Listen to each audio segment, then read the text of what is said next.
السلام عليكم ورحمة الله وبركاته. الحمد لله رب العالمين والعاقبة للمتقين والصلاة والسلام على أشرف الأنبياء والمرسلين نبينا محمد وعلى آله وصحبه أجمعين ومن تبعهم بإحسان إلى يوم الدين. أما بعد، فقد قال عز وجل في كلامه المجيد والفرقان الحميد: أعوذ بالله من الشيطان الرجيم. بسم الله الرحمن الرحيم. اليوم أكملت لكم دينكم وأتممت عليكم نعمتي ورضيت لكم الإسلام دينا. وقال عز وجل: هو الذي بعث في الأميين رسولا منهم يتلو عليهم آياته ويزكيهم ويعلمهم الكتاب والحكمة وإن كانوا من قبل لفي ضلال مبين. وعن أبي هريرة رضي الله عنه قال: قال رسول الله صلى الله عليه وسلم: أعمار أمتي ما بين 60 إلى 70 وأقلهم من يجوز ذلك. رواه الترمذي رحمه الله. যাবতীয় প্রশংসা ও গুণগান একমাত্র সেই মহামহিয়ান মহান রব্বুল আলামিনের জন্য, যিনি দীর্ঘদিন আমাদের এই আলোচনা রমজান উপলক্ষে বন্ধ থাকার পর আবারও এই মজলিসে বসার সুযোগ করে দিয়েছেন আমাদেরকে। সেই মহান রব্বুল আলামিনের আমরা প্রশংসা করি, বলি আলহামদুলিল্লাহ।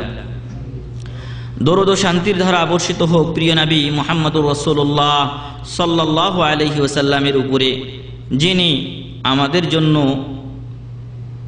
দিন ইসলামকে স্পষ্টভাবে বর্ণনা করে গেছেন এবং তার উপর অর্পিত নবুয়ত ও রিসালাতের দায়িত্ব পালন করে গেছেন। সেই রাসূলের উপর আমরা দরুদ পাঠ করি, বলি সাল্লাল্লাহু আলাইহি ওয়াসাল্লাম। প্রিয় ভাই এবং বন্ধুগণ, রমজান মাসের পরে আজকের প্রথম অধিবেশনে আমাদের আলোচনার বিষয়বস্তু হচ্ছে ফদলুল্লাহ তাআলা আলাল উম্মাহ আল মুহাম্মাদিয়াহ। উম্মতে মুহাম্মাদিয়ার প্রতি মহান রব্বুল আলামিনের অনুগ্রহ সমূহ, দয়া সমূহ। আল্লাহ তাআলা আমাদেরকে তথা উম্মতে মুহাম্মাদিয়াকে বিশেষভাবে কিছু দয়া বা অনুগ্রহ করেছেন। সেই দয়াগুলো নিয়ে আমরা কিছুটা আলোচনা করব ইনশাআল্লাহ। আল্লাহর অনুকম্পা বিশেষত উম্মতে মুহাম্মাদিয়ার প্রতি গুণে বা গণনা করে শেষ করা যাবে না। তবে তা জানার আগে আমাদের জানা উচিত উম্মতে মুহাম্মাদিয়ার বয়স কত। উম্মতে মুহাম্মাদিয়ার প্রত্যেক ব্যক্তির আনুমানিক বা গড় আয়ু কত হবে। আমাদের গড় আয়ু অত্যন্ত কম। আগের উম্মাতগণ অনেক দিন বাঁচতেন। যেমন নূহ আলাইহিস সালাতু ওয়াস সালামের ব্যাপারে বলা হয়েছে, উনি 950 বছর ধরে তার কওমকে দাওয়াত দিয়েছেন। এমনইভাবে আরো অন্যান্য উম্মাতের লোকদেরকে আল্লাহ তাআলা শত শত বছর আয়ু দিয়েছিলেন, কিন্তু আমাদের আয়ু অত্যন্ত কম। আমাদের আয়ু অত্যন্ত কম। আর আমাদের দিন ইসলাম এত পরিপূর্ণ ধর্ম যে রাসূল করিম সাল্লাল্লাহু আলাইহি ওয়াসাল্লাম আমাদের গড় আয়ু কত হবে তাও বলে গেছেন। আল্লাহু আকবার। অন্যান্য ধর্মে আপনি এরকম বর্ণনা পাবেন না যে তাদের গড় আয়ু কতটুকু হবে, কিন্তু উম্মতে মুহাম্মাদিয়ার পরিপূর্ণতার অন্যতম একটি দলিল যে রাসূল করিম সাল্লাল্লাহু আলাইহি সাল্লাম এই উম্মতের গড় আয়ু কতটুকু হবে তাও বলে দিয়েছেন।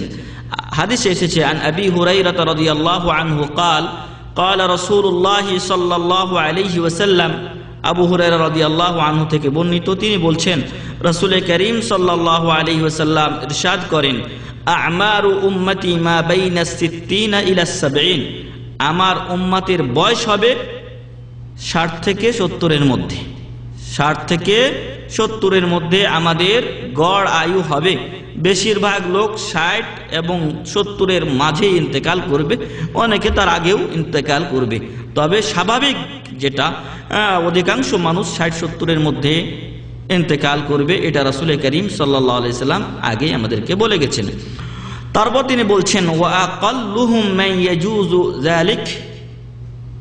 আর তাদের খুব কম সংখ্যক লোকই 70 এর অধিক যাবে। খুব কম সংখ্যক লোকই 70 পার হবে। আমরা এখনো দেখি কিছু লোক 70-এর উপরে 70, 75, 80, 90, 100, 110, 5 পর্যন্ত বেঁচে থাকেন, কিন্তু সেই সমস্ত লোকের সংখ্যা অত্যন্ত কম। বেশিরভাগ লোক 70-এর আগে দুনিয়া ছেড়ে চলে যান। আর এই হাদিসের প্রমাণই পাই আমরা আল্লাহ রসুল সাল্লাল্লাহু আলাইহি সাল্লামের বয়সে, তিনি 63 বছর বয়সে এই দুনিয়া ত্যাগ করেছেন। এমনিভাবে আবু বকর রাদিয়াল্লাহু আনহু তিনিও ওই 63 বছর বয়সেই এই দুনিয়া ত্যাগ করেছেন। তাহলে বোঝা যাচ্ছে যে বেশিরভাগ লোক রাসূল করিম সাল্লাল্লাহু আলাইহি সাল্লামের উম্মতের মধ্যে, এবং স্বয়ং তিনি নিজেও 60 থেকে 70-এর মাঝে ইন্তেকাল করবে, এটা রাসূল সাল্লাল্লাহু আলাইহি সাল্লাম বলে গেছেন আমাদেরকে। হাদিসটি ইমাম তিরমিজি রাহিমাহুল্লাহ তার তিরমিজি শরীফে বর্ণনা করেছেন। তো আমাদের বয়স অত্যন্ত কম দিলেন মহান রব্বুল আলামিন। একটু আগে আমরা বলেছি নূহ আলাইহিস সালাতু ওয়াস সালাম তার কওমকে 950 বছর শুধু দাওয়াতই দিয়েছেন। এমনই ভাবে আসহাবে কাহাফ 300 বছর, 300 বছর শুধু তারা কাহাফের মধ্যে, গর্তের মধ্যেই তারা ছিলেন। ফালাবিসা ফীহিম। তো আসহাবে কাহাফের ঘটনা আমরা অনেকেই পড়েছি। তো সে আসহাবে কাহাফের ব্যাপারেও আমরা একটা প্রমাণ পাই যে তারা অনেক দিন যাবৎ শুধু গুহাতেই ছিলেন। এমনই ভাবে এক ব্যক্তি যিনি একটা বিরান ভূমির পাশ দিয়ে যাচ্ছিলেন, তিনি চিন্তা করলেন যে মহান রব্বুল আলামিন এই বিরান ভূমিকে কিভাবে আবার জীবিত করবেন। আল্লাহ তাআলা তাকে দিয়েই তার সন্দেহ দূর করলেন এবং তাকে আল্লাহ তাআলা মৃত্যু দিলেন এবং সে 100 বছর ওই অবস্থায় ছিল। এরপর আবার আল্লাহ তাকে জীবিত করলেন। তাহলে যে কথা বোঝাতে চাচ্ছিলাম যে তার জীবনের একটা অংশ আল্লাহ তাআলা তাকে মৃত অবস্থায় রেখেছিলেন। তাহলে তাকে কত বছর আল্লাহ তাআলা জীবন দিয়েছেন সেটাও ভাবার বিষয়। তো আসলে তাকে আরো বেশি আল্লাহ তাআলা জীবন দিয়েছিলেন। তো এইভাবে মহান রব্বুল আলামিন আগের উম্মাদেরকে অনেক লম্বা আয়ু দিয়েছিলেন, কিন্তু আমাদের আয়ুকে মহান রব্বুল আলামিন কম করে দিয়েছেন। তথাপিও আমাদের বিষয়বস্তু আজকে যে আল্লাহ তাআলা এখানে যেটা বলছিলাম যে আসহাবে কাহাফের কথা, সেখানে বলা হয়েছে ওয়ালাবিসু ফি কাহফিম 300 সিনিনা ওয়াজদাদু 9। 309 বছর তারা শুধু কাহাফেই, গর্তের মধ্যেই আল্লাহ তাআলা তাদেরকে রেখেছিলেন। তো তাদের বয়স আল্লাহ তাআলা অনেক বেশি দিয়েছিলেন।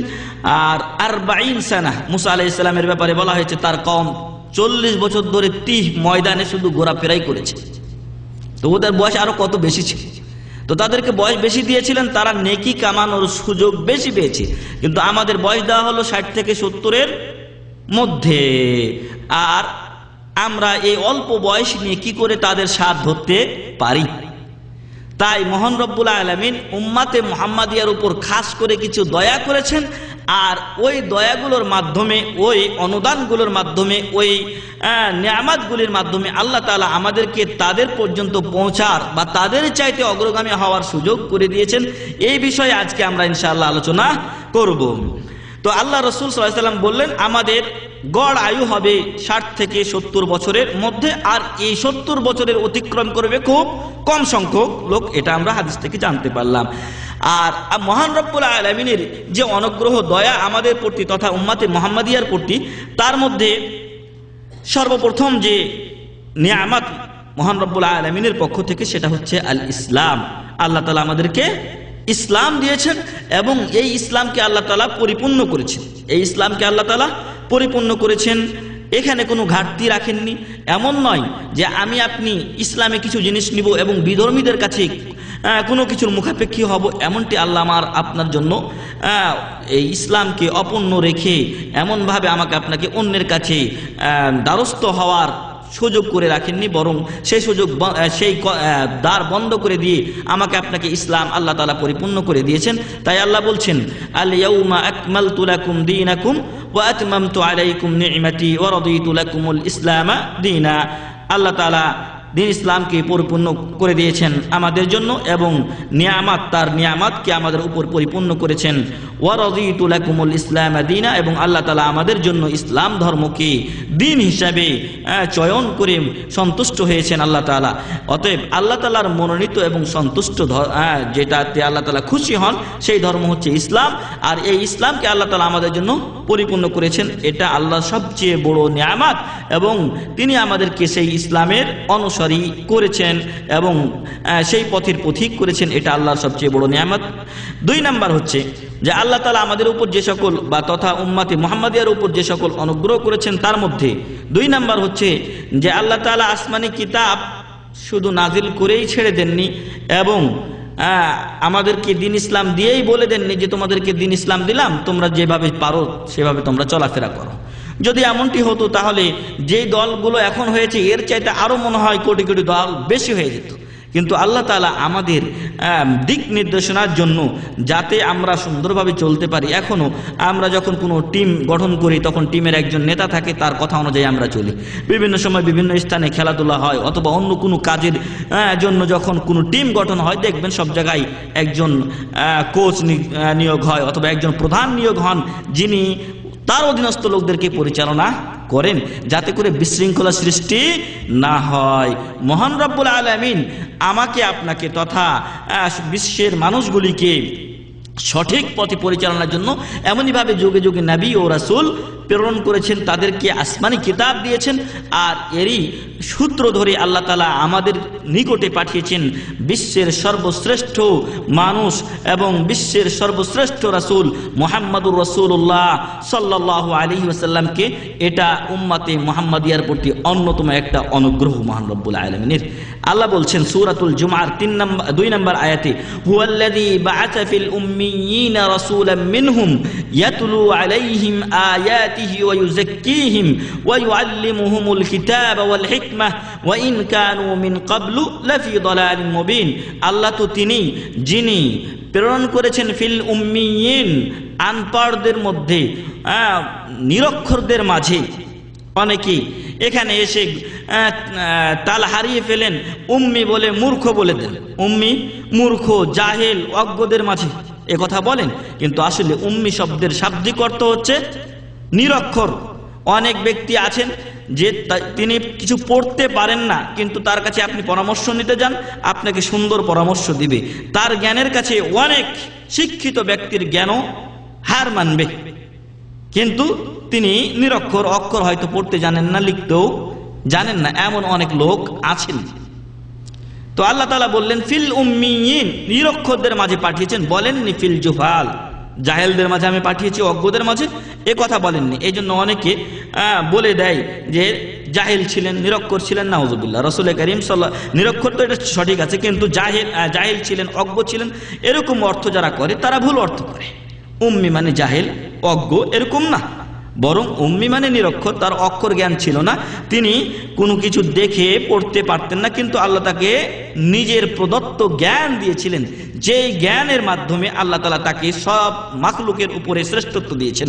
সকল মানুষের চাইতে তিনি শ্রেষ্ঠ মানুষ, তার জ্ঞান সকল মানুষের চাইতে অধিক। তার ছোট্ট একটা উদাহরণ, যদিও আমাদের এটা বিষয় না, ছোট্ট একটা উদাহরণ দিই। যখন রাসূল কারীম সাল্লাল্লাহু আলাইহি সাল্লামের কাছে নবুয়ত আসেনি, তখনও আল্লাহ তাআলা তাকে নিরক্ষর হওয়া সত্ত্বেও কেমন জ্ঞান দিয়েছিলেন যে যখন কুফফারে কুরাইশ কাবা শরীফ নির্মাণ করলো, নির্মাণ করার পরে হাজরে আসওয়াদটা যখন রাখবে ওই স্থানে, নির্দিষ্ট স্থানে, তখন তাদের মাঝে 4টা কবিলা ছিল, বিভিন্ন কবিলারা মারামারি শুরু করলো। একদল বলছে না আমরা ওই স্থানে রাখবো, আমাদের আমির রাখবে, আরেক দল বলছে না আমাদের আমির রাখবে ওখানে। 4 দলের আমির সবাই ওই পাথরটাকে রাখতে চায়, সবাই নিজেদের প্রাধান্য বিস্তার করতে চায়। এ নিয়ে যখন গন্ডগোল লেগে আর পরিস্থিতি তাদের নিয়ন্ত্রণে থাকলো না, তখন তারা শেষে একটা সিদ্ধান্ত গ্রহণ করলো যে আগামীকালকে এই দরজা দিয়ে যে ব্যক্তি প্রথম প্রবেশ করবে তিনি সিদ্ধান্ত দিবেন যে কে এই হাজরে আসওয়াদ ওই স্থানে রাখবে। আল্লাহ তাআলা আগে থেকেই তার প্রিয় হাবিব মুহাম্মদুর রাসূলুল্লাহ সাল্লাল্লাহু আলাইহি সাল্লামকে যদিও তখনও নবুয়ত দেননি, কিন্তু তাকেই তিনি চয়ন করে রেখেছিলেন এবং ওই দরজা দিয়ে পরের দিন সকালবেলা প্রথম যিনি প্রবেশ করেছিলেন তিনি ছিলেন মুহাম্মদুর রাসূলুল্লাহ সাল্লাল্লাহু আলাইহি ওয়াসাল্লাম। এবং তিনি ইচ্ছা করলে নিজ হাতে রাখতে পারতেন। জাহেল ছিলেন না, অজ্ঞ ছিলেন না, কিন্তু নিরক্ষর ছিলেন। নিরক্ষর হওয়া সত্ত্বেও জ্ঞানী ছিলেন, এটাই আমি প্রমাণ করাতে চাচ্ছি। তো আল্লাহ রাসূল সাল্লাল্লাহু আলাইহি ওয়াসাল্লাম তখন যদিও নবুয়ত পাননি, কিন্তু তিনিই প্রথম ব্যক্তি হিসাবে আসলেন এবং তারা তাকে তখন নাম দিয়েছিল আল আমিন। রাসূল করিম সাল্লাল্লাহু আলাইহি ওয়াসাল্লামের বয়স তখন ছিল 35 এবং আর তার 5 বছর পরে তিনি নবুয়ত পেয়েছিলেন। তো যাই হোক, আল্লাহ রাসূল সাল্লাল্লাহু আলাইহি ওয়াসাল্লাম তখন ঢুকলেন এবং সবাই বললেন যে হাদা আল আমিন, ইনি হলেন আল আমিন, সত্যবাদী, আর ওনার প্রতি আমরা সবাই আস্থাশীল, তিনি যেটা ফয়সালা করবেন আমরা সবাই মেনে নিব। এবার আল্লাহ রাসূল সাল্লাল্লাহু আলাইহি ওয়াসাল্লাম বললেন যে একটা চাদর নিয়ে আসো। চাদর নিয়ে আসা হলো, চাদরটা রাখা হলো। এরপর বললেন যে এই পাথরটা চাদরের উপর রাখো। পাথরটা চাদরের উপর যখন রাখা হলো তখন 4 কবিলার আমিরকে, নেতাকে তিনি ডাকলেন এবং বললেন 4 জন 4 কোণা ধরো। মারামারির নিষ্পত্তি ঘটাচ্ছেন রাসূল করিম সাল্লাল্লাহু আলাইহি ওয়াসাল্লাম। তো জ্ঞান না থাকলে কি এটা সম্ভব হয়? আল্লাহ রাসূল সাল্লাল্লাহু আলাইহি ওয়াসাল্লাম বললেন 4 জন 4 কোণা ধরো। 4 জন 4 কোণা ধরে এটাকে উপরে উঠাও। হাজরা আসওয়াদ যেখানে আছে এ বরাবর যখন গেল, আল্লাহ রাসূল সাল্লাল্লাহু আলাইহি ওয়াসাল্লাম নিজ হস্তে পাথর ধরে সেখানে স্থাপন করলেন। আল্লাহু আকবার। যদি জাহেল অজ্ঞ তাহলে কি তার দ্বারা এরকম ফয়সালা সম্ভব ছিল? 4 কবিলাই সন্তুষ্ট, কারো উপর প্রাধান্য দেওয়া হয়নি, আর নিজের হাতেও রাখা হয়েছে পাথর। তো আল্লাহ রাসূল সাল্লাল্লাহু আলাইহি ওয়াসাল্লাম নিরক্ষর ছিলেন, লিখতে জানতেন না, পড়তে জানতেন না। এবং এটারও একটা কারণ আমি একদিন বলেছিলাম যে যদি লিখতে জানতেন, পড়তে পারতেন, তাহলে মক্কার কুফারে কুরাইশ বলেছিল যে এটা মুহাম্মদ সাল্লাল্লাহু আলাইহি ওয়াসাল্লাম কোরআন নিজের পক্ষ থেকে তৈরি করেছেন। ওই পথটা বন্ধ করে দেওয়ার জন্য আল্লাহ রাসূল সাল্লাল্লাহু আলাইহি ওয়াসাল্লামকে আগেই আল্লাহ নিরক্ষর করেছেন, যাতে কোনো সাহিত্যিকের মতো পড়ে পড়ে রচনা করতে পারেন, এই সুযোগটা না থাকে, কাফেররা এই কথা বলতে না পারে। এরপরও বলেছে। তো যাই হোক, আল্লাহ তাআলা উম্মীদের মাঝে, যারা নিরক্ষর ছিলেন তাদের মাঝে একজন রাসূল প্রেরণ করলেন। মিনহুম, তাদের মধ্য থেকে, ইয়াতলু আলাইহিম আয়াতি, তার কাজ কি ছিল? তাদের উপর আল্লাহর আয়াতগুলো পাঠ করবেন। আল্লাহ কোরআন নাজিল করেছেন এবং ওহিয়ে গায়রে মাতলু, যেটা হাদিস, সেটাও এক প্রকার ওহী, এবং সেগুলো তিনি তাদেরকে শিক্ষা দিবেন। ওয়ায়ুযাক্কিহিম, তাদেরকে পবিত্র করবেন শিরক এবং বেদাত এবং কুসংস্কারের কবল থেকে। ওয়ায়ুআল্লিমুহুমুল কিতাব ওয়াল হিকমাহ, তাদেরকে কোরআন ও সুন্নাহ শিক্ষা দিবেন। ওয়া ইন কানু মিন ক্বাবলু লাফি দালালিম মুবিন, যদিও তারা এই কোরআন নাজিলের পূর্বে মুহাম্মদ সাল্লাল্লাহু আলাইহি ওয়াসাল্লাম কর্তৃক উম্মাদকে শিক্ষা দেওয়ার পূর্বে অত্যন্ত স্পষ্ট গুমরাহিতে লিপ্ত ছিল বা গুমরাহিতে ছিল। তো যাই হোক, এটাতে আমরা বোঝাতে চেয়েছি 2 নাম্বার, মহান রব্বুল আলামিন উম্মতে মুহাম্মাদিয়ার উপর যে অনুগ্রহ করেছেন, যে দয়া করেছেন, তা হচ্ছে তিনি আমাদের মধ্য থেকে, উম্মীদের মধ্য থেকে আমাদের জন্য সাইয়্যিদুল মুরসালিনকে কিতাব সহকারে, আসমানি কিতাব এবং শ্রেষ্ঠ কিতাব আল কোরআন সহকারে আমাদের নিকটে তিনি আল্লাহ রাসূল সাল্লাল্লাহু আলাইহি ওয়াসাল্লামকে পাঠিয়েছেন। এটা উম্মতে মুহাম্মাদিয়ার উপর দ্বিতীয় অনুগ্রহ। এমনইভাবে আমরা সর্বশেষ এসেছি, আমরা অন্যান্য উম্মতদের সবচেয়ে পিছনে এসেছি, কিন্তু আল্লাহ তাআলা কাল কিয়ামতের ময়দানে উম্মতে মুহাম্মাদিয়ার সর্বপ্রথম হিসাব নেবেন এবং তাদেরকে সর্বপ্রথম জান্নাতে প্রবেশ করাবেন। আবু হুরায়রা রাদিয়াল্লাহু আনহু হাদিস বর্ণনা করছেন, আল্লাহ রাসূল সাল্লাল্লাহু আলাইহি ওয়াসাল্লাম ইরশাদ করেন, নাহনুল আখিরুনা আস-সাবিকুনা ইয়াউমাল কিয়ামাহ, আমরা আখিরুন, আমরা পিছনে এসেছি, সর্বশেষ উম্মত আমরা, কিন্তু আস-সাবিকুনা ইয়াউমাল কিয়ামাহ, কিয়ামতের দিন আমরাই সর্বাগ্রে থাকব। এবং উম্মতে মুহাম্মাদিয়ার মধ্য থেকে সবচেয়ে বেশি লোক জান্নাতে প্রবেশ করবে। মুসা আলাইহিস সালাতু ওয়াস সালামকে যখন কাল কিয়ামত মেরাজের রাত্রে রাসূল করিম সাল্লাল্লাহু আলাইহি ওয়াসাল্লাম অতিক্রম করে যাচ্ছিলেন, তখন তিনি কাঁদতে শুরু করলেন। জিজ্ঞাসা করা হলো, কাঁদছেন কেন আপনি? তো উনি উত্তরে বললেন যে এই যুবক আমার পরে এসেছে, কিন্তু তার উম্মতের সংখ্যা, জান্নাতে যারা যাবে তার উম্মতের সংখ্যা আমার উম্মতের চাইতে বেশি হবে। আল্লাহু আকবার। তো আমরা বেশি সংখ্যক লোক ইনশাআল্লাহ জান্নাতে যাব এবং শেষে আসা সত্ত্বেও আগে হিসাব হয়ে আমরা আগে ইনশাআল্লাহ জান্নাতে চলে যাব, যারা কোরআন ও সুন্নাহ মোতাবেক আমল করবেন তারা। তাহলে এটাও উম্মতে মুহাম্মাদিয়ার প্রতি আল্লাহ তাআলার একটা বড় অনুগ্রহ এবং দয়া। এরপরে আল্লাহ তাআলা আমাদেরকে সবচেয়ে শ্রেষ্ঠ উম্মাত করেছেন। আল্লাহ তাআলা আমাদেরকে শ্রেষ্ঠ উম্মাত করেছেন, অন্যান্য উম্মাতদের চাইতে আমাদেরকে মর্যাদা বেশি দিয়েছেন। আল্লাহ বলছেন ওয়াকাযালিকা জাআলনাকুম উম্মাতান ওয়াসাতান লিতাকুনু শুহাদা আলান নাস, এমনইভাবে আমি তোমাদেরকে ওয়াসাতান বলা হয়েছে, খিয়ারান, বেশিরভাগ মুফাসসির বলছেন ওয়াসাত মানে খিয়ার, মানে উত্তম। আমি তোমাদেরকে সর্বোত্তম উম্মাত, সর্বোত্তম জাতি করেছি, অর্থাৎ উম্মাতে মুহাম্মাদিয়াকে। কেন? আবার একটা বড় দায়িত্ব পড়ে গেছে আমাদের উপরে। যদিও আমরা সর্বোত্তম জাতি, কিন্তু আমাদের উপরে একটা দায়িত্ব পড়েছে। আল্লাহ বলছেন লিতাকুনু শুহাদা আলান নাস, যাতে করে তোমরা মানুষের উপরে সাক্ষী হয়ে দাঁড়াও। আল্লাহ তাআলা যুগে যুগে নবী ও রাসূল প্রেরণ করেছেন এবং অন্যান্য উম্মতেরা নবী ও রাসূলদের কথাগুলো অমান্য করেছে। এটা আমরা সাক্ষী দিব তাদের বিরুদ্ধে কিয়ামতের দিন। কিভাবে আমরা জানতে পারলাম যে তারা অমান্য করেছে? আল্লাহ তাআলা কোরআনে বর্ণনা করেছেন যে আদ, সামুদ, হুদ, তাদের কওমরা কেমন ব্যবহার করেছে, তাদের নূহ আলাইহিস সালামের কওম, এমনইভাবে অন্যান্য নবীদের ইব্রাহিম আলাইহিস সালামের কওম তাদের সাথে কেমন আচরণ করেছেন এবং তারা রিসালাতের উপরে ঈমান এনেছিলেন কিনা না, নবুয়তের উপরে ঈমান এনেছিলেন কিনা, তা আল্লাহ তাআলা আমাদেরকে বর্ণনা করেছেন। আমরা কোরআন পড়ে তাদের বিরুদ্ধে কিয়ামতের দিন সাক্ষ্য দিব যে তারা ঈমান আনেনি। যারা ঈমান এনেছে তাদের পক্ষে সাক্ষী দিব। ওয়া ইয়াকুনার রাসূলু আলাইকুম শাহিদা, কিন্তু আরেকটা সমস্যা রয়ে গেছে। সেই সমস্যাটা হচ্ছে যে আমি আপনি সঠিকভাবে আমল করছি কিনা, আমি আপনি রিসালাতে মুহাম্মাদিয়া সঠিকভাবে পালন করছি কিনা, এটার জন্য কে সাক্ষী হবেন আমার আপনার উপরে? ওয়া ইয়াকুনার রাসূলু আলাইকুম শাহিদা, রাসূল সাল্লাল্লাহু আলাইহি সাল্লাম আমাদের উপরে সাক্ষী হবেন। তো যাই হোক, এখান থেকে এই আয়াত থেকে প্রমাণের বিষয় হচ্ছে আল্লাহ তাআলা আমাদেরকে শ্রেষ্ঠ উম্মাত বলে উল্লেখ করেছেন। এরপরে আরো বেশ কিছু আলোচনা এই আয়াতেই বলা হয়েছে। আল্লাহ তাআলা কিবলা পরিবর্তন করলেন, কাফেরদের, ইহুদিদের মাঝে, খ্রিস্টানদের মাঝে, নাসারাদের মাঝে হইচই লেগে গেল, কুফফারে কুরাইশের মাঝে হইচই লেগে গেল। ব্যাপার কি? ইয়ার দিন আবার কেমন দিন হলো? কিছুদিন বাইতুল মুকাদ্দাসের দিকে নামাজ পড়ে মুখ করে, আবার হঠাৎ করে চেঞ্জ হয়ে কাবা শরীফের দিকে নামাজ পড়ে। এই ব্যাপার কি?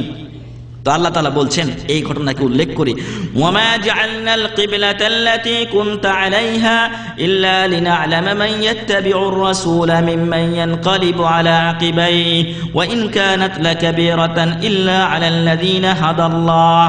আল্লাহ বলছেন যে কিবলা যে চেঞ্জ করলাম, পরিবর্তন করলাম, এটা আমি এজন্যই করেছি যে যাতে করে আমি জেনে নেই কারা রাসূল সাল্লাল্লাহু আলাইহি সাল্লামের ইত্তেবা করে। যারা সত্যিকার মুমিন তারা নির্দ্বিধায় এটা মেনে নেবে।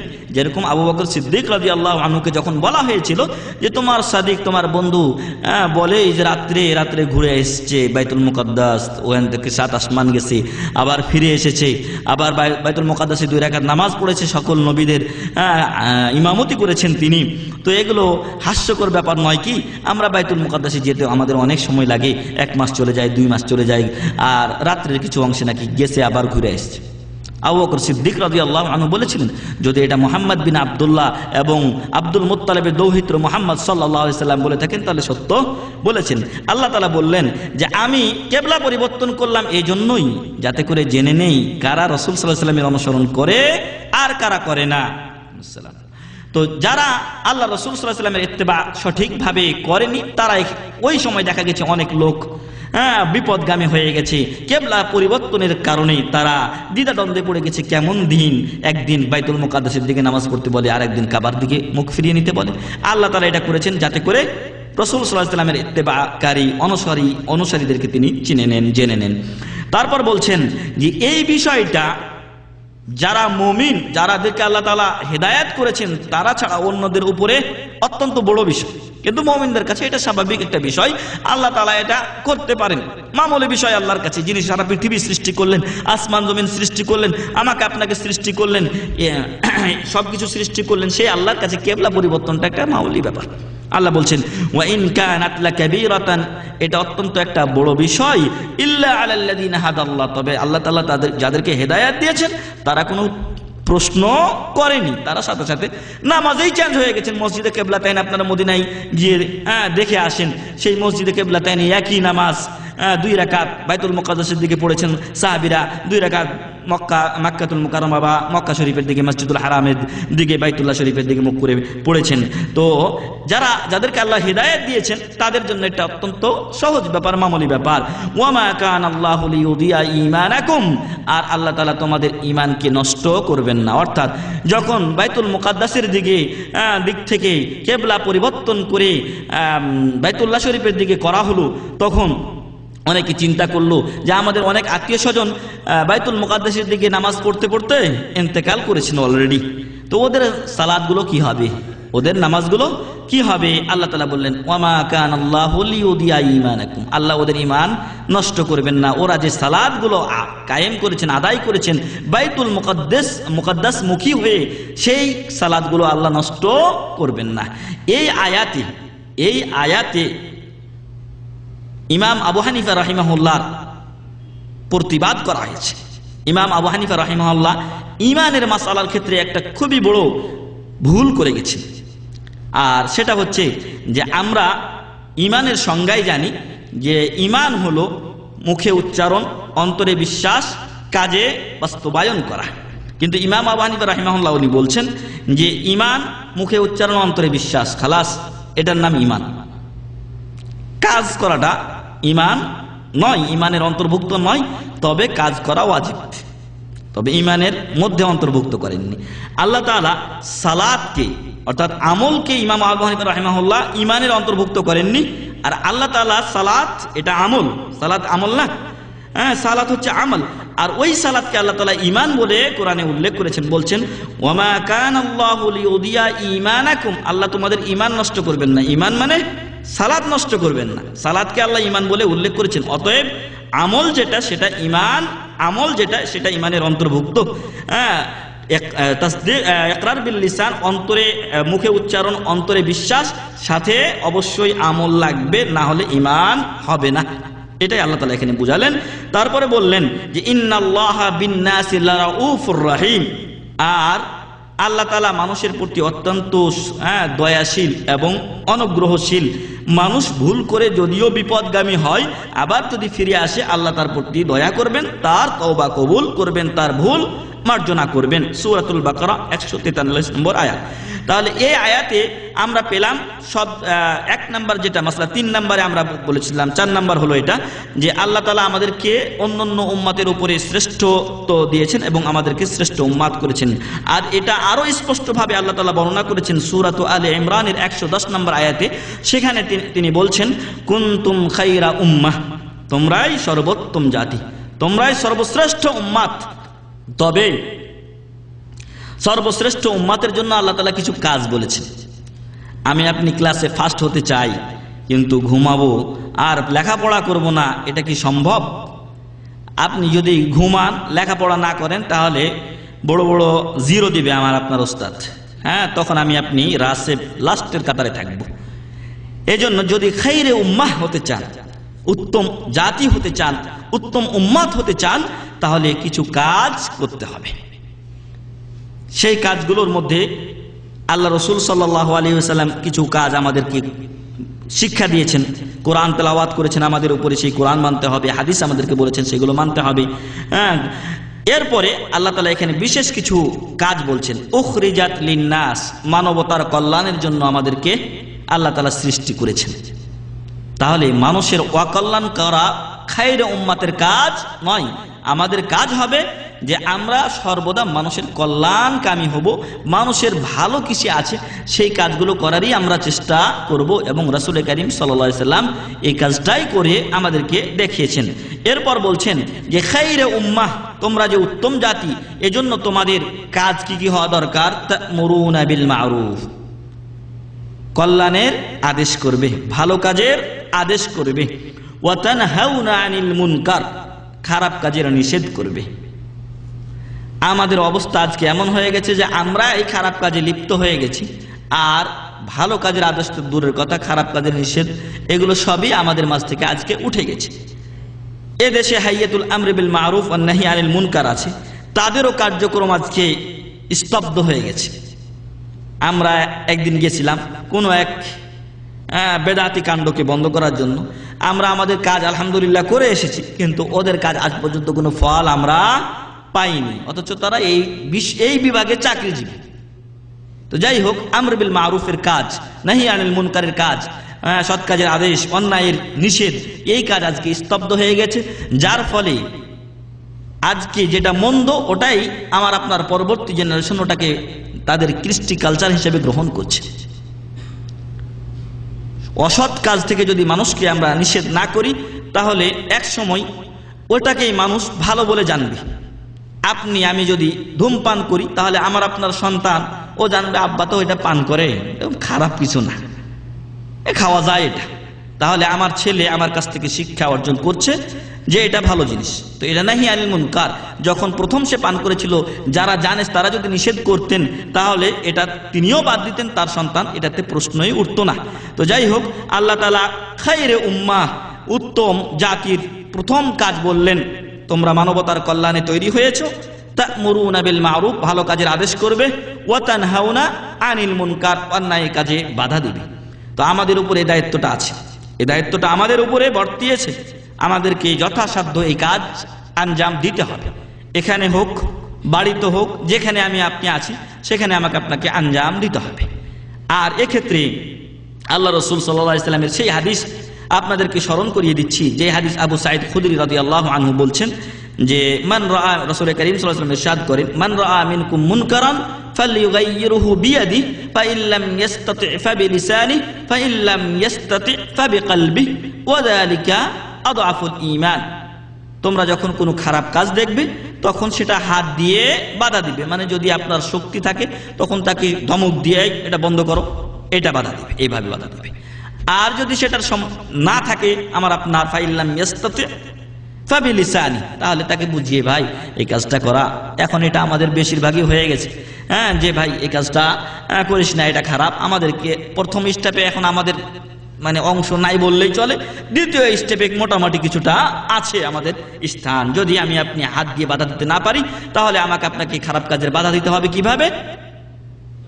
জবান দিয়ে তাকে বুঝিয়ে।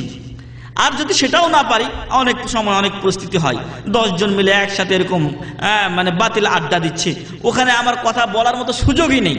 যদি বলি তাহলে আমাকে ওরা এমনভাবে বিদ্রুপ করে তাড়িয়ে দিবে যে আমার মান সম্মান নিয়ে একটা প্রশ্ন। তো ওই সময় আমার আপনার তৃতীয় স্টেপ, যখন আমি আপনি মুখ দিয়েও পারছি না, অথবা বললে আরো বিরূপ প্রতিক্রিয়া হবে, ভালো চাইতে খারাপিটাই আমার প্রতি তারা বেশি করবে, ওই সময় আমার আপনার জন্য তৃতীয় পথ খোলা আছে। আর সেই পথ হচ্ছে ফামাল্লাম ইস্তাতি' ফাবিকলবিহি। যদি সেটাও না পারি আমরা মুখ দিয়ে বাধা দিতে, তাহলে অন্তর দিয়ে এই কাজকে ঘৃণা করতে হবে, জল্পনা কল্পনা করতে হবে কি করে এগুলো বাধা দেওয়া যায়। ওয়াযালিকা আদআফুল ঈমান, আল্লাহ রাসূল সাল্লাল্লাহু আলাইহি ওয়াসাল্লাম বললেন, আর এটা হচ্ছে সবচেয়ে দুর্বল ঈমান। আর এক হাদিসের এক ছোট্ট বর্ণনা এসেছে যে এরপরে আর ঈমানের কোনো অংশ নাই, যদি ওই কাজটাকে খারাপও মনে না করি তাহলে গেছে। তো যাই হোক, এখানে আল্লাহ তাআলা আমাদেরকে শিক্ষা দিচ্ছেন, তোমরা উত্তম জাতি, ঠিক, মানুষের কল্যাণের জন্য তোমাদেরকে সৃষ্টি করা হয়েছে। মানুষের অকল্যাণ করবে না, কল্যাণই করবে, ভালো কাজের আদেশ করবে, অন্যায় বাধা দিবে। 4 নম্বর কাজ হচ্ছে ওয়া তুমিনুনা বিল্লাহ, আল্লাহর প্রতি তোমরা নিজেরা ঈমান আনবে। ওয়ালাউ আমানা আহলুল কিতাবি লাকানা খায়রাল লাহুম মিনহুমুল মুমিনুনা ওয়া আকসারুহুমুল ফাসিকুন। আহলে কিতাব যারা, আহলে কিতাব ইহুদ এবং নাসারা, তারা যদি ঈমান আনতো এটা তাদের জন্য কল্যাণকর ছিল। আর মিনহুমুল মুমিনুন, তাদের মধ্যে কিছু লোক ঈমান এনেছে। ইহুদ এবং নাসারাদের মধ্যে অনেক লোকই আল্লাহ রাসূল সাল্লাল্লাহু আলাইহি ওয়াসাল্লামের উপরে ঈমান এনেছিলেন এবং রিসালাতে মুহাম্মাদিয়াকে বিশ্বাস করে জান্নাতি হয়ে গেছেন। যেমন আব্দুল্লাহ বিন সালাম রাদিয়াল্লাহু আনহু, তিনি বড় ইহুদি ধর্মযাজক ছিলেন, তিনি ইসলাম গ্রহণ করেছেন এবং সাহাবীর কাতারে শামিল হয়েছেন। আল্লাহ বলছেন অনেকেই ঈমান এনেছে, ওয়া আকসারুহুমুল ফাসিকুন, কিন্তু অধিকাংশ ঈমান আনেনি, ওরা ফাসিকদের অন্তর্ভুক্ত। আল্লাহ তাআলা আমাদেরকে পরপর 2টি আয়াতে খায়রে উম্মাহ, সর্বোত্তম উম্মাত বলে ঘোষণা করেছেন। আমরা জানি অনেক উম্মতি আমাদের পূর্বে দুনিয়া থেকে চলে গেছেন, আদম আলাইহিস সালাম, নূহ আলাইহিস সালাম, এবং নবীদের নাম যে কয়জন আমরা জানি নিম্নে তো সেই কমগুলো হয়েছে। নবী ও রাসূলদের যে নামগুলো আমরা 25 জন নবী ও রাসূলের নাম জানি, তাদের প্রত্যেকের আলাদা আলাদা উম্মাত ছিলেন। তাদের তো আছেই, আরও যে সকল নবী ও রাসূলের নাম আমরা জানি না। রাসূলদের সংখ্যা আমরা যখন জামিয়া ইসলামিয়ায় পড়েছি তখন বলা হয়েছে 313 জন, মতভেদ আছে 313 জন থেকে 319 জন পর্যন্ত রাসূলের কথা উল্লেখ করা হয়েছে। তাহলে নিম্নে রাসূলদেরও একটা করে উম্মাত ছিল। তো সেই সকল উম্মাতের উপরে আমাদেরকে আল্লাহ তাআলা ফজিলত দিয়েছেন, আমাদেরকে শ্রেষ্ঠ করেছেন, কাজ দিয়েছেন কিছু, সেই কাজগুলো আমাকে আপনাকে করতে হবে। সেটা এখানে যথাসম্ভব করব, আর যখন আমি যেখানে থাকবো সেখানেই করার চেষ্টা করব। কাজগুলো আমরা অলরেডি বর্ণনা করলাম। এরপরে আল্লাহ তাআলা আমাদের আয়ু কম করলেও বেশ কিছু সময় দিয়েছেন, যেই সময়গুলিতে আমরা যদি আমল করি তাহলে আল্লাহ তাআলা আমাদের আমলনামা, আমাদের সবের যেই পরিমাণ তা অন্যান্য আগের 1000 বছর বা 2000 বছর 1500 বছর যে সকল উম্মাতেরা বয়স পেয়েছে তাদের চাইতে বেশি করতে পারেন এবং করে দিবেন মহান রব্বুল আলামিন সুবহানাল্লাহি ওয়া বিহামদিহি। তার মধ্যে আল্লাহ তাআলা বলছেন যে আল্লাহ তাআলা আমাদেরকে লাইলাতুল কদর দিয়েছেন, তাই না? লাইলাতুল কদরকে আল্লাহ কি বলছেন? লাইলাতুল কদরি খায়রুম মিন আলফি শাহর। লাইলাতুল কদরি খায়রুম মিন আলফি শাহর। আল্লাহর অশেষ রহমত অনুগ্রহ উম্মতে মুহাম্মাদিয়ার প্রতি যে আল্লাহ তাআলা তাদেরকে লাইলাতুল কদর দিয়েছেন।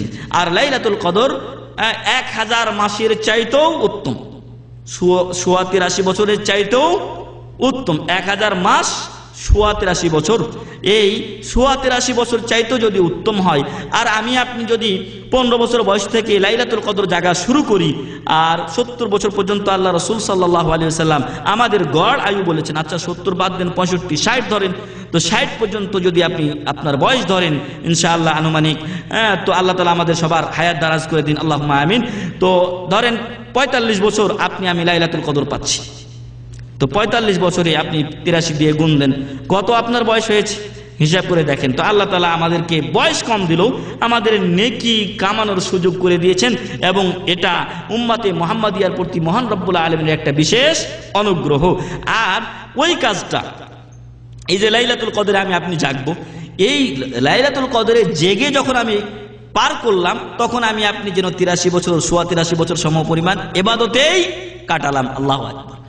এই 83 বছর খালি বয়সই পেলাম না, বরং ইবাদতে কাটার সমপরিমাণ আমরা সওয়াব পেলাম, কারণ লাইলাতুল কদরকে আমি আপনি কি করেছি? ইবাদতে কাটিয়েছি। আর আমাদের দেশে বড় একটা ভুল করে থাকে, লাইলাতুল কদর 27 তারিখেই গণনা করে বসে আছে, বাকিগুলো আর জাগে না। কিন্তু লাইলাতুল কদর কোন রাত্রে হয় এটা আল্লাহু আলাম, আল্লাহ ভালো জানেন। 27 হয়তো যদি একবার, হয়তো জীবনে একবার পাইতে পারি, কিন্তু আমি আপনি যদি লাইলাতুল কদরের যেগুলো রাত্রিগুলো বলা হয়েছে, বিশেষ করে বিজয় 5 দিন 5 রাত, সেই 5 রাত যদি জাগি ইনশাআল্লাহ আমি আপনি সেটা পাবো। তো আল্লাহ তাআলার অশেষ একটা রহমত অনুগ্রহ হচ্ছে উম্মতে মুহাম্মাদিয়ার উপর লাইলাতুল কদর, যার আলোচনা আপনারা বিস্তারিত রমজান মাসে শুনেছেন। এরপরে আল্লাহ তাআলার আরো বিশেষ নিয়ামত উম্মতে মুহাম্মাদিয়ার উপরে, এটা গেল সময়। লাইলাতুল কদর হচ্ছে সময় আল্লাহ তাআলা আমাকে আপনাকে দিয়েছেন। তো আরো কিছু স্থান দিয়েছেন আল্লাহ তাআলা, যেই স্থানগুলো আমাদের জন্য একটা অনুগ্রহ আল্লাহর পক্ষ থেকে এবং খুব বড় অনুগ্রহ। সেই স্থানগুলোর মধ্যে রয়েছে 3টা মসজিদ। 3টা মসজিদ আল্লাহ রাসূল সাল্লাল্লাহু আলাইহি সাল্লাম বলছেন, জাবের রাদিয়াল্লাহু আনহু সেই হাদিস বর্ণনা করেছেন, সলাতুন ফি মসজিদি আফদালু মিন আলফি সলাতিন ফিমা সিওয়া। আল্লাহ রাসূল সাল্লাল্লাহু আলাইহি ওয়াসাল্লাম ইরশাদ করছেন যে আমি আপনি দাম্মামের অথবা আমার বাড়ির, আপনার বাড়ির মসজিদে অথবা আপনার মহল্লার মসজিদে যদি নামাজ পড়েন, তাহলে ওইখানে বাড়িতে 1000 ওয়াক্ত নামাজ পড়লে যে সওয়াব, মসজিদে নববীতে 1 ওয়াক্ত নামাজ পড়লে সেই সওয়াব আল্লাহ তাআলা দিবেন। সুবহানাল্লাহি ওয়া বিহামদিহি। আর এই 1000 ওয়াক্তকে যদি আপনি 1000 ওয়াক্তকে যদি 5 দিয়ে ভাগ দেন, কত আসে? 200 দিন। 200 দিনকে যদি আপনি 30 দিয়ে ভাগ দেন, মানে মাসে নিয়ে আসেন, তাহলে আসে আপনার 6 মাস, 6.5 মাসের উপরে, 7.5 মাস, 7.5 মাস সমপরিমাণ সওয়াব আপনি পাচ্ছেন 1 ওয়াক্ত নামাজ যদি মসজিদে নববীতে পড়েন তার বদৌলতে। আল্লাহু আকবার। তাহলে আল্লাহ তাআলা আমাদের উপরে, আমাদেরকে যে কম সময় দিয়েছেন, কম বয়স দিয়েছেন, এই কম বয়স দিয়েও আমাদেরকে কিছু এমন বোনাস পয়েন্ট দিয়েছেন, যেই বোনাস পয়েন্টে আমি আপনি এক লাফে অনেক উপরে উঠে যাচ্ছি। হ্যাঁ, আমি আপনি 1 ওয়াক্ত নামাজ যদি মসজিদে নববীতে পড়ি তাহলে 6.5 মাস সমপরিমাণ সওয়াব আমি আপনি পেয়ে যাচ্ছি। আল্লাহু আকবার। তো এই জন্য আমাদেরকে চেষ্টা করতে হবে মসজিদে নববীতে নামাজ পড়ার, এই ফজিলত পাওয়ার জন্য যখনই ছুটি হয় অথবা যখনই সুযোগ আসে অথবা আমার আপনার কোনো আত্মীয় স্বজন আছে আসছে দেশ থেকে, তাকে দেখতে যাওয়ার জন্য হঠাৎ করে আমি আপনি চলে যেতে পারি, ছুটি নিয়ে চলে গেলাম। তো এই চেষ্টাগুলো আমাদেরকে করতে হবে। এমনইভাবে এর চাইতে আরও বড় সুযোগ আল্লাহ রসুল সাল্লাল্লাহু আলাইহি সাল্লাম আমাদের জন্য উল্লেখ করেছেন এবং সেটা উম্মতে মুহাম্মাদিয়ার প্রতি আল্লাহর বিশেষ অনুগ্রহের অন্তর্ভুক্ত। আল্লাহ রসুল সাল্লাল্লাহু আলাইহি সাল্লাম এই হাদিসে বলছেন, ফি আফজাল সালাতুন ফি মসজিদি আফজালু মিন আলফি সালাতিন ফিমা সিওয়াহু, অন্য মসজিদের তুলনায়, ইল্লাল মসজিদাল হারাম, মসজিদে হারাম ব্যতীত। ওই 1000 গুণ যে বেশি পাবেন আপনি এই মসজিদের চাইতে, আপনার মহল্লার আপনার দেশের মসজিদের চাইতে মদিনায় নামাজ পড়লে, ওই ফজিলতটা মসজিদে নববীর, সেটা মসজিদে হারাম ব্যতীত। মসজিদে হারামের ফজিলত আবার কোথায়, কতটুক, সেটা আল্লাহ রাসূল সাল্লাল্লাহু আলাইহি ওয়াসাল্লাম বলছেন, ওয়াসালাতুন ফিল মসজিদিল হারামি আফজালু মিন মিয়াতি আলফি সালাতিন ফিমা সিওয়া। আল্লাহু আকবার। আর মসজিদে হারামে কেউ যদি এক ওয়াক্ত নামাজ পড়ে, তাহলে অন্য মসজিদগুলো, স্বাভাবিক সাধারণ মসজিদগুলোতে নামাজ পড়লে 1,00,000 গুণ, নামাজ পড়লে যে সওয়াব পাওয়া যায় সেই সওয়াবের 1,00,000 গুণ সওয়াব পাবে বাইতুল্লাহ শরীফে ওই ওয়াক্ত নামাজ পড়লে। আল্লাহু আকবার। এখন এই যে 1,00,000 গুণ সওয়াব পাইলো, অর্থাৎ এক ওয়াক্ত যদি আপনি এখানে পড়েন আর এক ওয়াক্ত ওইখানে পড়েন, তাহলে 1,00,000 গুণ বেশি হবে, 1,00,000 ওয়াক্ত বেশি আপনি সওয়াব পাচ্ছেন মসজিদে বাইতুল্লাহ শরীফে নামাজ পড়লে। এখন এই 1,00,000কে আপনি 5 দিয়ে গুণ দেন যাতে করে আপনার দিন বের হয়, অর্থাৎ একদিনে কত ওয়াক্ত পড়ি আমরা, 5 ওয়াক্ত। এখন 1,00,000কে 5 দিয়ে গুণ দিলে হয় আপনার 20,000 দিন, অর্থাৎ 20,000 দিন আপনি এইখানে নামাজ পড়লে যেই সওয়াব পাচ্ছেন সেই সওয়াব আপনি পাবেন এক ওয়াক্ত নামাজ পড়লে কোথায়, বাইতুল্লাহ শরীফে, মক্কা শরীফে। এখন এই 20,000কে আপনি যদি মাসে নিয়ে আসেন, 20,000 দিন হয়েছে, 20,000 দিনকে আপনি 30 দিন দিয়ে ভাগ দিন, আসে আপনার 666.666 মাস, অর্থাৎ 666 মাস। আল্লাহু আকবার। 666 মাসকে যদি আপনি এখন 12 দিয়ে ভাগ দেন, তাহলে আপনার কি আসবে, বছর চলে আসবে। বছর হয় আপনার 55 বছর 55 দিন। আল্লাহু আকবার। 55 বছরের অধিক সমপরিমাণ এক ব্যক্তি যদি এখানে বসে নামাজ পড়ে এই দাম্মামের মসজিদে অথবা বাড়ির মসজিদে, যেই সওয়াব পাবে এক ওয়াক্ত নামাজ কাবা শরীফে পড়লে সে সেই সওয়াব পাবে। আল্লাহু আকবার। তাহলে আপনি যদি এরকম 5 দিন নামাজ পড়তে পারেন বা একদিনে 5 ওয়াক্তও যদি আদায় করেন, তাহলে 55 বছর হয়ে গেল। অর্থাৎ আপনি এমনিই 5 দিয়ে গুণ দেন, 250 পার হয়ে চলে গেছে, 5 5 25, আবার 275 বছরের নাকি আমি একদিনেই পাচ্ছি। আল্লাহু আকবার। আমাদেরকে আল্লাহ তাআলা বয়স কম দিল, আমাদের প্রতি জুলুম করা হয়নি, বরং আরো সুযোগ করে দেওয়া হয়েছে নেকি কামানোর।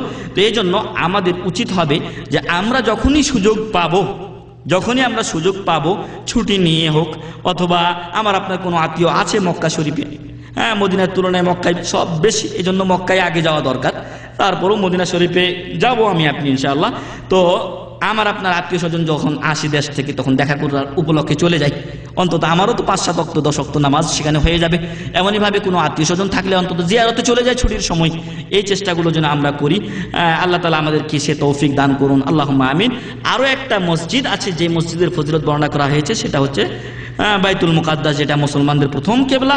সেই কেবলাতে যদি কেউ এক ওয়াক্ত নামাজ পড়ে, তাহলে অন্য বিভিন্ন রিওয়ায়াত এসেছে 500 গুণ আছে, তবে সহি হচ্ছে শেখ নাসিরউদ্দিন আলবানী রাহিমাহুল্লাহ উল্লেখ করেছেন, এবং শেখ আব্দুল মুহসিন আল আব্বাদ হাফেজাহুল্লাহ, যিনি মসজিদে নববীর মুদাররিস এবং জামে ইসলামের আগে ভিসি ছিলেন, তো তিনি বলছেন যে 250 গুণ যেটা হাদিস, সেটা হচ্ছে সহিহ।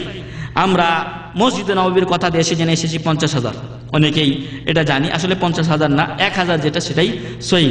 আর বাইতুল মুকাদ্দাসের ফজিলত হচ্ছে এখানে নামাজ পড়লে যেই সওয়াব পাবো, যদি 5 সওয়াব পাই, এর 250 গুণ বেশি পাবো বাইতুল মুকাদ্দাসে নামাজ পড়লে। এটা হচ্ছে সবচেয়ে সহিহ হাদিস।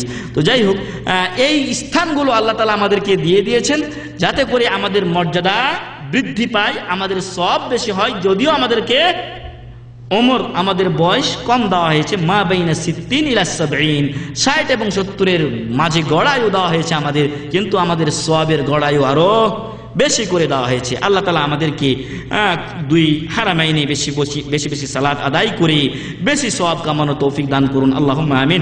এমনইভাবে আরো একটি চতুর্থ মসজিদের ফজলত আল্লাহ রাসূল সাল্লাল্লাহু আলাইহি ওয়াসাল্লাম বর্ণনা করেছেন। কে বলতে পারবেন সেটা? কোন মসজিদে কুবা।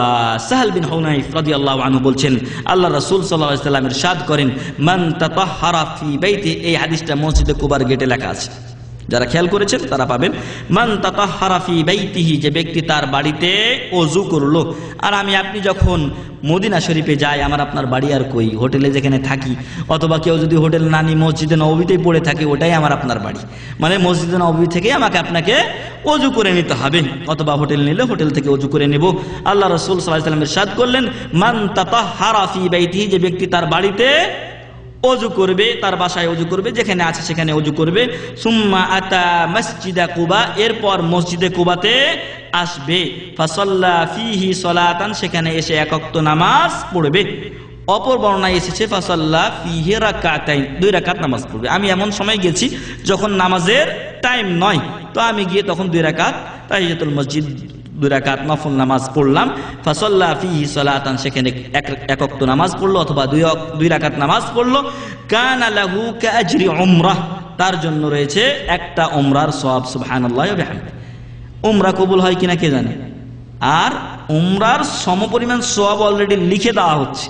তো আমরা যখন উমরা করতে যাই, যদি মদিনা হয়ে আমাদের বাস ঘুরে, আমরা যেন এদিক সেদিক ঘোরাফেরা না করে অন্তত একবার হলেও আমরা মসজিদে কুবাতে যাই। আল্লাহ তাআলা আমাদেরকে এই সওয়াব অর্জনের তৌফিক দান করুন, আল্লাহুম্মা আমিন। তাহলে আমাদের বয়স বা গড় আয়ু কম দেওয়া সত্ত্বেও মহান রব্বুল আলামিন আমাদের উপর অত্যন্ত অনুগ্রহ করেছেন যে এই 3 মসজিদের সাথে আরেকটা মসজিদ যোগ করে এই মসজিদগুলোতে সালাত আদায় করার সওয়াব আল্লাহ তাআলা আমাদেরকে দিয়ে আমাদের আমলনামাকে সমৃদ্ধশীল, আমার আপনার আমলনামাকে আরো মজবুত করার সুযোগ করে দিয়েছেন।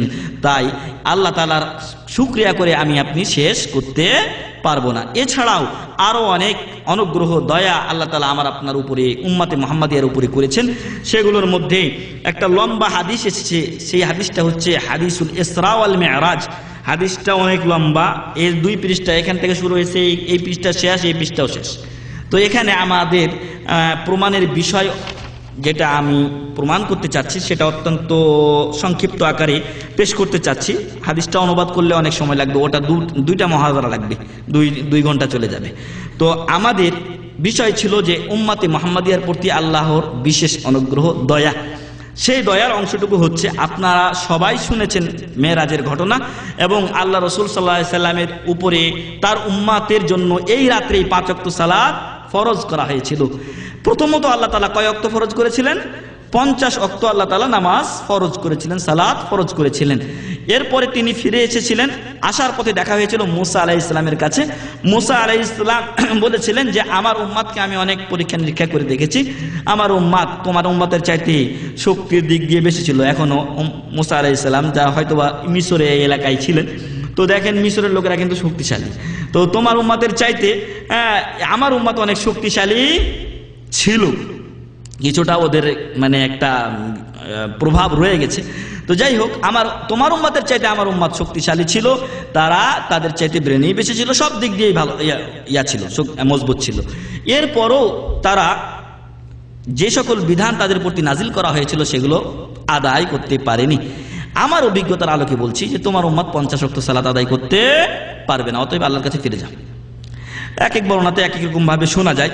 কোনো বর্ণনায় বলা হয়েছে যে রাসূল সাল্লাল্লাহু আলাইহি সাল্লাম জয়বার গিয়েছেন, প্রত্যেকবার 5 ওয়াক্ত করে কমিয়ে দেওয়া হয়েছে। আরেক বর্ণনায় আছে, সম্ভবত এটা সেই বর্ণনা, যে 10 ওয়াক্ত করে কমিয়ে দেওয়া হয়েছে, 10 10 10 4 10 40 কমিয়ে দেওয়া হয়েছে। এরপর আবার তিনি ফিরিয়ে পাঠিয়েছেন তখন আল্লাহ তাআলা 5 ওয়াক্ত কমিয়ে দিয়েছেন। এরপরে আবার যখন এসেছেন আবার ফিরিয়ে দিয়েছেন, তো ফিরিয়ে দিলে আল্লাহ তাআলার কাছে যখন তিনি গেছেন তখন বললেন আল্লাহ তাআলা, ফাকাল আল জব্বার। জব্বার মান? আল্লাহ তাআলা। হ্যাঁ, আল্লাহ তাআলার একটা নাম হচ্ছে জব্বার, অত্যন্ত পরাক্রমশালী মহান রব্বুল আলামিন, যাকে ধরবে খবর আছে। হ্যাঁ, তো আল্লাহ তাআলা তখন বললেন, ইয়া মুহাম্মদ, হে মুহাম্মদ সাল্লাল্লাহু আলাইহি ওয়াসাল্লাম, ক্বালা লাব্বাইকা ওয়া সা'দাইকা। আল্লাহর দরবারে মুহাম্মদ সাল্লাল্লাহু আলাইহি ওয়াসাল্লাম বললেন যে লাব্বাইকা ওয়া সা'দাইকা, আমি উপস্থিত আপনার দরবারে হে মহান রব্বুল আলামিন। ক্বালা ইন্নাহু লা ইউবাদদালুল কওলু লাদাই কামা ফারাজতুহু আলাইকা ফি উম্মিল কিতাব। আমার কাছে কোনো কথার পরিবর্তন হয় না, তবে যাও যেভাবে আমি উম্মুল কিতাবে এটা ফরজ করেছি সেইভাবেই তোমাকে আমি এই নামাজ দিয়ে দিলাম, অর্থাৎ 5 ওয়াক্ত সালাত তোমার জন্য রাখলাম। তবে দেখেন 5 ওয়াক্ত সালাত রাখা হলো, 5 ওয়াক্তের সওয়াব 5 ওয়াক্তই দিতে পারতেন মহান রব্বুল আলামিন। আল্লাহ একটা বোনাস পয়েন্ট আমার আপনার জন্য সেট করছেন, বলছেন ক্বালা ফাকুল্লু হাসানাতিন বিআশরি আমসালিহা, প্রত্যেকটা নেকির পরিমাণটা, ভালো কাজের পরিমাণটা আমি কত গুণ বাড়িয়ে দিব? বিআশরি আমসালিহা, 10 গুণ বৃদ্ধি করে দিব। আল্লাহু আকবার। তাহলে আপনি যদি একটা ভালো কাজ করেন, আল্লাহ একটা নেকি লেখেন না, কয়টা লেখেন? 10টা লেখেন। এই জন্য মান কারা আল কোরআন হারফান ফালাহু আশরু হাসানাতিন, একটা অক্ষর পড়বেন কোরআনের 10টা নেকি দেওয়া হবে। আল্লাহ রাসূল সাল্লাল্লাহু আলাইহি ওয়াসাল্লাম আরো স্পষ্ট করছেন, কেউ মনে করতে পারে আলিফ লাম মিম পড়লাম একটা অক্ষর হলো মনে হয়। রাসূল সাল্লাল্লাহু আলাইহি ওয়াসাল্লাম বলছেন না, লাম আকুল আলিফ লাম মিম হারফুন ওয়ালাকিন আলিফুন হারফুন ওয়া লামুন হারফুন ওয়া মিমুন হারফ। আল্লাহু আকবার। তাহলে 3 10 30টা নেকি হয়ে গেছে। আল্লাহ রাসূল সাল্লাল্লাহু আলাইহি ওয়াসাল্লাম, আল্লাহ তাআলা বললেন ফাকুল্লু হাসানাতিন বিআশরি আমসালিহা, প্রত্যেক ভালো কাজের প্রতিদান 10 গুণ আমি তোমার উম্মতের জন্য বৃদ্ধি করে দেব। সুবহানাল্লাহ। ফাহিয়া খামসুনা ফি উম্মিল কিতাব ওয়া হিয়া খামসুন আলাইক, তোমার উপরে যদিও আমি তোমার উম্মতের জন্য 5 ওয়াক্ত সালাত ফরজ করলাম, কিন্তু আমি সওয়াব দেব কত ওয়াক্তের? 50 ওয়াক্তের সওয়াব দেব। সুবহানাল্লাহ। এটাও উম্মতে মুহাম্মাদিয়ার উপরে মহান রব্বুল আলামিনের একটা অনুগ্রহ। আগের উম্মতকে কি বলা হয়েছে? 5 ওয়াক্ত সালাত আদায় করবি বাবা, তোকে আমি 50 ওয়াক্ত দেব না, এটা বলা হয়নি তাদের জন্য, আমাদের জন্য বলা হয়েছে। তো আল্লাহ সব অনুগ্রহ আমাদের জন্য করেছেন। এমনই ভাবে আরো বেশ কিছু ফজিলত আল্লাহ তাআলা আমাদেরকে দিয়েছেন, অনুগ্রহ আমাদের উপর করেছেন। সেই অনুগ্রহগুলো এখন আমাদের পালনের সময়, এখন আমাদের পালনের সময়। সেগুলোর মধ্যে আমরা গত শুক্রবার যদিও উল্লেখ করেছি, হয়তো অনেক ভাই ছিলেন, অনেক ভাই ছিলেন না। তো সেটা হচ্ছে শাওয়ালের 6টি রোজা, সেটা হচ্ছে শাওয়ালের 6টি রোজা। হাদিসে এসেছে আন আবি আইয়ুব আল আনসারী রাদিয়াল্লাহু আনহু আন্নাহু হাদাসাহু আন্না রাসূলুল্লাহ সাল্লাল্লাহু আলাইহি ওয়াসাল্লাম قال, আবু আইয়ুব আনসারী রাদিয়াল্লাহু আনহু থেকে বর্ণিত, তিনি বলছেন যে আল্লাহ রাসূল সাল্লাল্লাহু আলাইহি ওয়াসাল্লাম ইরশাদ করেন, মান সামা রমাদানা সুম্মা তাবাহু সিত্তাম মিন শাওয়াল কানা কাসিয়ামিদ দাহর, যে ব্যক্তি রমজান মাসের পুরা রোজা রাখবে, এরপর শাওয়ালের 6টি রোজা রাখবে, সুম্মাত বাউ সিত্তাম মিন শাওয়াল, এরপর শাওয়াল মাসে 6টি রোজা রাখবে, কানা কাসিয়ামিদ দাহার, সেজন্য পুরা বছরই রোজা রাখলো। দাহার বলতে যুগ বলা হয়, দাহার অর্থ হচ্ছে যুগ, আর আরবিতে যুগ হয় 100 বছরে 1 যুগ। তো এখানে যুগ কেন বলা হলো? যুগ এই জন্যই বলা হলো যে আপনি যদি প্রত্যেক বছর রমজান মাসে রোজা রাখেন, তারপরে শাওয়ালের 6টি রোজা রাখেন, তাহলে পুরা বছর আপনি রোজা রাখার সওয়াব পেলেন। তারপরের বছর যদি রাখেন এভাবে, তাহলে আবার পুরা বছর সওয়াব পেলেন রোজা রাখার। এমনই ভাবে আপনি যতদিন বাঁচবেন ততদিন যদি খালি ওই 1 মাসের সাথে 6টা যোগ করেন, তাহলে আপনি যেন সারা জীবন আপনার রোজা রাখার সওয়াব পেলেন। তো আল্লাহর নবী দাউদ আলাইহিস সালাতু ওয়াস সালাম, তার সিয়ামকে সবচেয়ে উত্তম সিয়াম বলা হয়েছে, আফজালুস সিয়াম সিয়াম দাউদ আলাইহিস সালাম। তিনি কি করতেন? একদিন রোজা রাখতেন, একদিন রোজা ছাড়তেন। তাহলে উনি রোজা রেখে 6 মাসের সওয়াব পেতেন, 6 মাস রোজা রেখে 6 মাসের সওয়াব পেতেন। কিন্তু উম্মতে মুহাম্মাদিয়াকে ফজিলত দেওয়া হলো কিভাবে? যে তুই রমজান মাসের রোজা রাখবি আর সাথে 6টা রাখবি, তাহলে পুরা বছরের সওয়াব তোকে আমি দিব। সুবহানাল্লাহ। 36টা রোজা রাখলাম, সওয়াব পেলাম 360টার। আল্লাহু আকবার। তাহলে এটা কি আমার আপনার উপর দয়া করা হয়নি? তো এটা উম্মতে মুহাম্মাদিয়ার ফজিলত এবং উম্মতে মুহাম্মাদিয়ার প্রতি আল্লাহর বিশেষ অনুগ্রহ, দয়া, যে আল্লাহ তাআলা আমাদেরকে 36 রোজার বিনিময়ে 360 রোজার সওয়াব দিবেন। সুবহানাল্লাহ। তাই আমাদের উচিত হবে যে শাওয়াল মাস আজকে কয় তারিখ? 12 তারিখ চলে গেল, আজকে 12 তারিখ অলরেডি চলে গেল, আর আছে 18 দিন অথবা 17 দিন যদি 29 হয়। তো যে সকল ভাই রোজা রেখেছেন আলহামদুলিল্লাহ, যারা রাখছেন পুরা করবেন ইনশাআল্লাহ, আর যারা রাখেননি অথবা জানেন না তাদের প্রতি বিনীত অনুরোধ যে শাওয়াল মাসের বাকি আর 17 দিন আছে, এই 17 দিনের মধ্যে 6টি রোজা করে নেবেন। 6টি রোজা করলে, একটু আগে আমরা যে হাদিস বললাম আবু আইয়ুব আনসারী রাদিয়াল্লাহু আনহু বর্ণনা করছেন এবং সেটা সহিহ মুসলিমে এসেছে হাদিসটি, যে আল্লাহ রাসূল সাল্লাল্লাহু আলাইহি ওয়াসাল্লাম বলছেন যে ব্যক্তি এই 6টি রোজা রমজানের সাথে রাখবে সে ব্যক্তি পুরা বছর রোজা রাখার সওয়াব পাবে। সুবহানাল্লাহি ওয়া হামদি।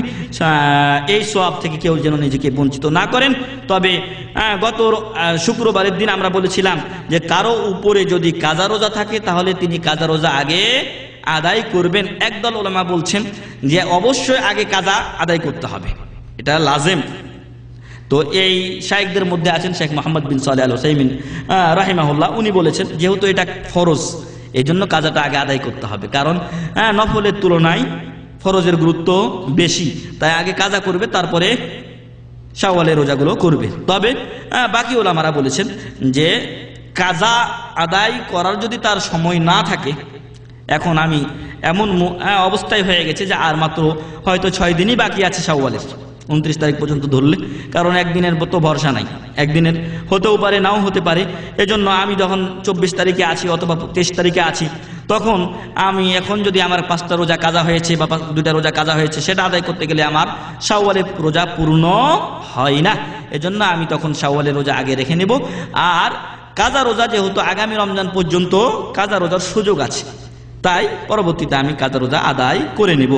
আমরা যেন কেউ শাওয়ালের রোজা থেকে পিছপা না হই, সকলে যেন আমরা শাওয়ালের রোজা আদায় করি। আর সবচেয়ে উত্তম হচ্ছে সাথে সাথে করা, কারণ আল্লাহ রাসূল সাল্লাল্লাহু আলাইহি ওয়াসাল্লাম যেই শব্দটা ব্যবহার করেছেন সেই শব্দটা বলা হয়েছে সুম্মা আতবাহু, এরপর ইত্তেবা করা, অনুসরণ করা, মানে ওর সাথে সাথে করা। ঈদের পরের দিন থেকে করতে পারলে সবচেয়ে ভালো। আর যদি কেউ পরবর্তীতে করে একটা করে দুইটা করে 3 বারে করলো অথবা তিনটা করে করলো, তাতে কোনো সমস্যা নাই, আদায় হয়ে যাবে। তো এই শাওয়ালের রোজা যেন আমরা কেউ ভুলে না যাই। 17 দিন অথবা 18 দিন আছে, এই দিনগুলিতে আমরা সবাই আদায় করে নেব ইনশাআল্লাহ। আর আস্তে আস্তে দিন আরো ছোট হচ্ছে, তো কষ্ট হওয়ার কথা না, আমরা সবাই আদায় করব ইনশাআল্লাহ এই শাওয়ালের রোজা। এই ফজিলত উম্মতে মুহাম্মাদিয়ার জন্য খাস, আগের উম্মাদকে বলা হয়নি 36টা রোজা রাখো পুরা বছরের তোমাকে সওয়াব দেওয়া হবে। এছাড়া আরো 1 বছরে 2 বছরের রোজা রাখার মতো সুযোগ আল্লাহ তাআলা আমাদের জন্য করে দিয়েছেন। এই 36 করলে তো গেল 1 বছর সওয়াব পেলেন, আরো সুযোগ করে দেওয়া হয়েছে। বলা হচ্ছে আন আবি কাতাদা ক্বাল, আবু কাতাদা রাদিয়াল্লাহু আনহু থেকে বর্ণিত, তিনি বলছেন যে ক্বালা রাসূলুল্লাহ সাল্লাল্লাহু আলাইহি ওয়াসাল্লাম, আল্লাহ রাসূল সাল্লাল্লাহু আলাইহি ওয়াসাল্লাম বলছেন সালাতুম মিন কুল্লি শাহরিন ওয়া রমাদান ইলা রমাদান ফাহাদা সিয়ামুদ দাহরি কুল্লি।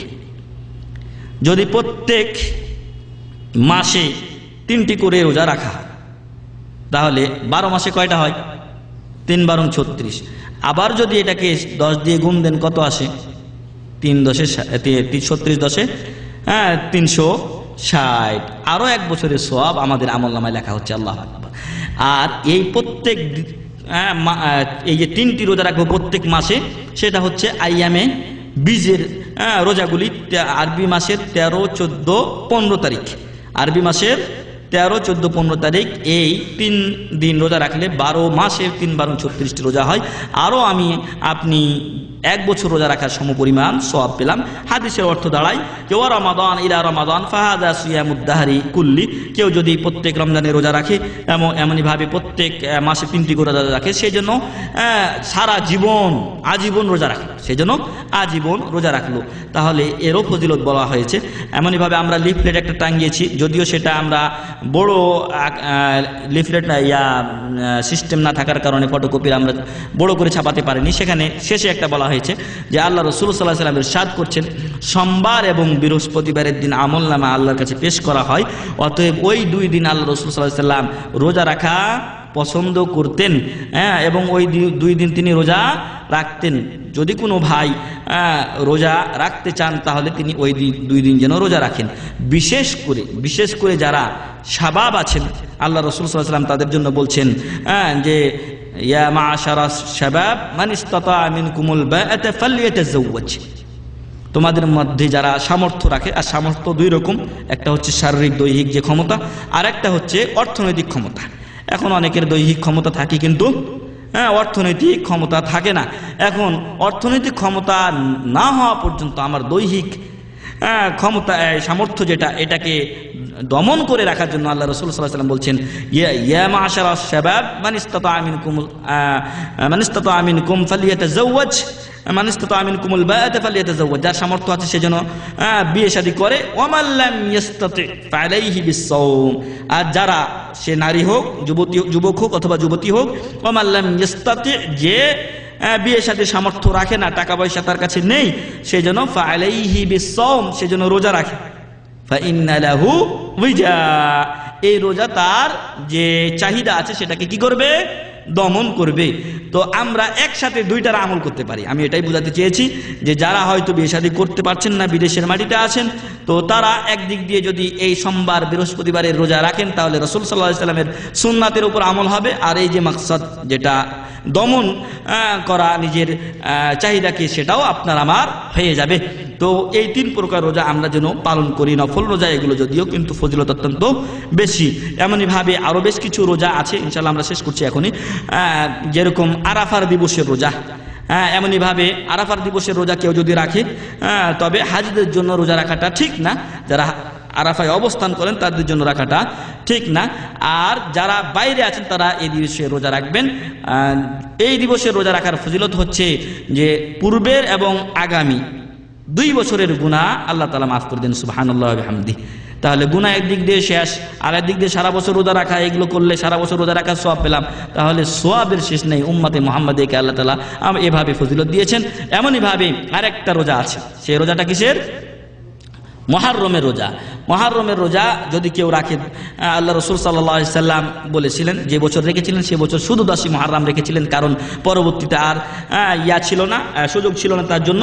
তিনি তাকে বলা হলো যে আল্লাহ রাসূল সাল্লাল্লাহু আলাইহি সাল্লাম 10ই মুহররমকে ইহুদিরা খুব সম্মান করে রোজা রাখে, তো আমরা যদি সম্মান করি তো ওদের সাথে আমাদের রোজা মিলে যায়। তো উনি বললেন যে আগামী বছর যদি আমি বাঁচি তাহলে আমি এর সাথে একদিন মিলিয়ে রাখবো, অর্থাৎ হয় 9-10 রাখবো অথবা 10-11 রাখবো। তো পরবর্তী বছর আল্লাহ রাসূল সাল্লাল্লাহু আলাইহি সাল্লাম আর বাঁচেননি, তিনি ইন্তেকাল করেছিলেন। তো এই মুহররমের রোজা যদি আমরা কেউ রাখি তাহলে মুকাফফিরাতুল লিমা কাবলা, পূর্বের 1 বছর এর গুনাহ আমার আপনার মাফ হয়ে যাবে, সুবহানাল্লাহি ওয়া বিহামদিহি। তাহলে এই রোজাগুলো আমরা যেন না ছাড়ি। একদিন রোজা রাখলে আরাফাত দিবস যদি রোজা রাখি তাহলে পূর্বের 1 বছর, পরের 1 বছরের মাফ হচ্ছে। এমনইভাবে যদি মুহররমের রোজা রাখি তাহলে পূর্বের 1 বছরের গুনাহ মাফ হয়ে যাচ্ছে। তো আমার আপনার জন্য সুযোগের দরজা এমনভাবে উন্মুক্ত করে দেওয়া হয়েছে যা আগের উম্মতের জন্য করা হয়নি।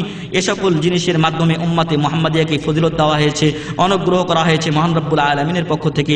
তাই আসুন যেই জিনিসগুলো আমরা বললাম এই সুযোগগুলো আমরা গ্রহণ করি এবং এই ফজিলতগুলোর যারা অর্জন করেন তাদের কাতারে অন্তর্ভুক্ত হই। আর অন্তর্ভুক্ত হতে গেলে এই কাজগুলো আমাদেরকে করতে হবে। মহান রব্বুল আলামিনের কাছে দোয়া করি আল্লাহ যেন আমাদেরকে এ সকল কাজের তৌফিক দান করেন, আল্লাহুম্মা আমিন। আল্লাহ তাআলা আমাদের সকলের সকল গুনাহ খাতা মাফ করে দিন, আল্লাহুম্মা আমিন। আল্লাহ তাআলা আমাদের মাঝে যারা অসুস্থ রয়েছেন তাদের অসুখ বিসুখ দূর করে দিন, আল্লাহুম্মা আমিন। অনেকে অনেক সময় দোয়া চান, আল্লাহ তাদের যাবতীয় সমস্যা দূর করে দিয়ে তাদের জন্য যা কল্যাণ আছে এবং আমাদের জন্য সে সকল কল্যাণ নির্ধারণ করুন, আল্লাহুম্মা আমিন। আল্লাহ তাআলা আমাদের সকলকে জান্নাতুল ফিরদাউসে একত্রিত হওয়া তৌফিক দান করুন, আমিন। ওয়া আখিরু দাওয়ানা আলহামদুলিল্লাহি রাব্বিল আলামিন। সুবহানাকাল্লাহুম্মা ওয়া বিহামদিকা আশহাদু আল লা ইলাহা ইল্লা আনতা আস্তাগফিরুকা ওয়া আতুবু ইলাইক। ওয়া সাল্লাল্লাহু আলা নাবিয়্যিনা মুহাম্মদ ওয়া আলা আলিহি ওয়া সাহবিহি আজমাইন। আসসালামু আলাইকুম ওয়া রাহমাতুল্লাহি ওয়া বারাকাতুহু।